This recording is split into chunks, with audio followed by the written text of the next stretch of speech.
এই শিমগুলো আমার বাড়ির গাছের শিম। আজকে রান্নায় আমি গাছের বেগুন আর এই শিমটা ব্যবহার করছি। শিমগুলোকে মানে অল্পই লাগবে বলেই গাছের শিম দিতে পারলাম, কারণ টবে তো অতিরিক্ত কিছু হয়নি, সত্যি অল্পই হয়েছে, তাই এই কটা শিমই তুলে আজকে রান্নায় ব্যবহার করছি। আর একটু বেগুন কেটে নিলাম, আর একটু এই নতুন আলুর থেকে এইরকম সাইজের একটা আলুকে নিয়ে এরকম লম্বা লম্বা করে কেটে একটু জলে ভালো করে ধুয়ে নিচ্ছি। আর ওই সবজিগুলোও ধুয়েই নিয়েছিলাম আগে। আর মেন আরেকটা যেটা এই ব্যবহার করছি আজকের রান্নায়, এই সজনে ডাঁটার এই নরম, যে আমরা এটাকে লতি ডাঁটা বলি, খুব নরম হয়, মানে সজনে ডাঁটা যেমন ছিবড়ে হয়, এই ডাঁটাগুলোর একদম ছিবড়ে হয় না, পুরোটাই মাংস আর কি। তা এই সময় ওঠে বাজারে, খুবই পাওয়া যায়। তা আজকের রান্নাটায় এই ডাঁটাটা ব্যবহার করছি। খেতে ভীষণ ভালো হয় এই ডাঁটা দিয়ে। আমি পোস্ত খাই, আরও কিছু রান্না করেও খাই। আজকের রেসিপিটা চলো দেখি পুরোটা, কেননা এটা একদম খুব মানে সাধারণ বললেও ভুল হবে, অতি সাধারণ একটা রান্না, কিন্তু তার মধ্যেও দেখো পুরোটা দেখলে বুঝবে একটা নতুনত্ব আছে। সবজি কটা কেটে ধুয়ে গুছিয়ে নিয়েছি। এবার কড়াইতে সর্ষের তেল গরম করে একটু বড়ি ভেজে নেব। প্রথমে আমি কলাইয়ের ডালের বড়ি ভাজছি। বড়িগুলো একটু লাল করে ভেজে নিচ্ছি। এইরকম আজকে এটা মানে রান্নাটা ঝোল ধরনের হবে, কিন্তু ঝোল হলেও এর মধ্যে একটা নতুনত্ব আছে, দেখো তাহলে বুঝতে পারবে পুরো ভিডিওটা যদি ভালো করে দেখো। মানে টেস্টটাই অন্যরকম হয়ে যায় শুধু ওই একটু মশলার জন্য। বড়িগুলো ভেজে তুলে নিয়েছি, এবার বেগুনগুলো ভাজছি। এই সবুজ বেগুনের একটা মজা আমি সত্যি আগে জানতাম না, কারণ আমি কোনো দিনই সবুজ বেগুন বাজার থেকে কিনে খাইনি। এইবার বাড়িতে গাছ লাগানোতেই সবুজ বেগুন হয়েছে অনেক, এবং সেই তখন রান্না করতে গিয়ে দেখছি এতে একদম তেল টানে না। দেখেছো যতটা তেল ছিল যেন কড়াইতে সেই তেলই রয়ে গেছে, অথচ বেগুনগুলোও দেখো সুন্দর ভাজা হয়েছে।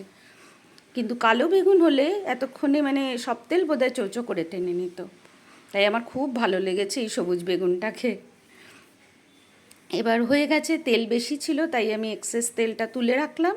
দিয়ে এটা খুব অল্প তেলে রান্নাটা, ওই 1 চামচ মতো তেল রেখে ওর মধ্যে আমি একটু কালো জিরে আর একটা কাঁচা লঙ্কা একটু ফেড়ে ফোড়ন দিলাম। ফোড়নটার বেশ ভাজা হয়ে ভালো গন্ধ বেরোলে আমি প্রথমে আলুটা দিয়ে দিলাম, তারপরে একে একে শিম ডাঁটা সবজিটা অ্যাড করে দিলাম। এবার এগুলোকে একটু অল্প ভাজছি। এদিকে ততক্ষণে আমি একটা মশলা করে নিচ্ছি। এটা একটু অল্প একটু আদা আছে আর একটু ধনে, খুবই অল্প মশলা, তাই শিলে বাটলাম। তোমরা চাইলে সময় বাঁচানোর জন্য কেউ এটাকে মিক্সিতেও বাটতে পারো। তবে আমার মতে বলে আমি এটা তো ঝোল করব, ঝোলে কেন জানি না আমার মনে হয় শিলে মশলা বেটে দিলে ঝোলের টেস্টটা একটু ভীষণ ভালো হয় আর কি। এবার ওই মশলা বাটাটা দিয়ে দিলাম আর একটু নুন হলুদ অ্যাড করলাম। দিয়ে এবার এই সব কিছুই ভালো করে সবজির সাথে মশলাগুলো ভালো করে ভাজা ভাজা করতে হবে। মশলার কাঁচা গন্ধ যাতে চলে যায়, সবজিও ভাজতে ভাজতে সেদ্ধ হয়ে যায়, এই জন্য দরকার মতন জল দিচ্ছি না, কিন্তু দেখতে পাচ্ছ জল ছাড়াই কিন্তু আমি এটাকে ভাজা ভাজা করছি। একটু ঢেকে দেব, কখনো গ্যাস কমিয়ে কখনো বাড়িয়ে। ওটাও হতে থাক, মশলা কষানো হতে থাক, সবজিগুলোও সেদ্ধ হতে থাক। ততক্ষণ এই যে বলেছিলাম একটা খুব নতুন একটা মশলা অ্যাড করব। এই যে এর মধ্যে আমি একটু 1 চামচ মতো গোবিন্দভোগ চাল আগের থেকে একটু ভিজিয়ে রেখেছিলাম, এই গোবিন্দভোগ চাল ধনে পাতার একটা কাঁচা লঙ্কা দিয়ে এটাকে বেটে নিচ্ছি। ঝোল করব বলেছি তো, পাতলা ঝোল খেতে পারো নিশ্চয়ই, অনেকেই পছন্দ করে, কিন্তু এই একটু গোবিন্দভোগ চাল বেটে দিলে লাস্টে যখন এই মশলাটা আমি অ্যাড করব এর টেস্টটাই পুরো অন্যরকম হয়ে যাবে। মানে অতি সাধারণ রান্নাটাও তোমার ঠিক অসাধারণ খেতে লাগবে। এবার বেগুন ভাজাটা অ্যাড করে দিয়ে আমি ঝোল তো যে যেমন যার যেমন প্রয়োজন হবে সেরকম মতো জল অ্যাড করবে।